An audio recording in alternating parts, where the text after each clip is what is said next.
গর্ভবতী কিনা বুঝতে চান, মাসিক মিস হয়েছে, তাহলে এই 7টি লক্ষণ দেখুন। কিন্তু শেষে যে ভুলটার কথা বলবো সেটা না জানলে আপনার ও আপনার শিশুর জীবন বিপদে পড়বে। মিস করবেন না। প্রথম লক্ষণ, নিয়মিত মাসিক যদি 7 থেকে 10 দিন দেরি হয় তাহলে গর্ভধারণের সম্ভাবনা সবচেয়ে বেশি। দ্বিতীয় লক্ষণ, বিশেষ করে সকালে ঘুম থেকে উঠে বমি বমি ভাব হওয়া বা বমি হওয়া, এটাকে বলে মর্নিং সিকনেস।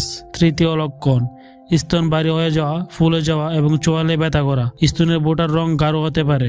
চতুর্থ লক্ষণ, কোনো কারণ ছাড়াই সারাদিন ক্লান্ত লাগা এবং স্বাভাবিকের চেয়ে বেশি ঘুম পাওয়া। পঞ্চম লক্ষণ, স্বাভাবিকের চেয়ে বেশি বার প্রস্রাবের বেগ হওয়া, বিশেষ করে রাতে। ষষ্ঠ লক্ষণ, কিছু খাবারে অরুচি হওয়া বা হঠাৎ টক ঝাল খাবারের প্রতি তীব্র আগ্রহ তৈরি হওয়া। সপ্তম লক্ষণ, তলপটে হালকা টান টান ভাব বা সামান্য পরিমাণে রক্তপাত। এখন শুনুন সেই গুরুত্বপূর্ণ সতর্কতা। শুধু এই লক্ষণ থেকে নিশ্চিত হবেন না, অবশ্যই ঘরে প্রেগন্যান্সি টেস্ট করুন এবং তারপর দ্রুত একজন ডাক্তারের কাছে যান, কারণ প্রথম 3 মাস সবচেয়ে গুরুত্বপূর্ণ।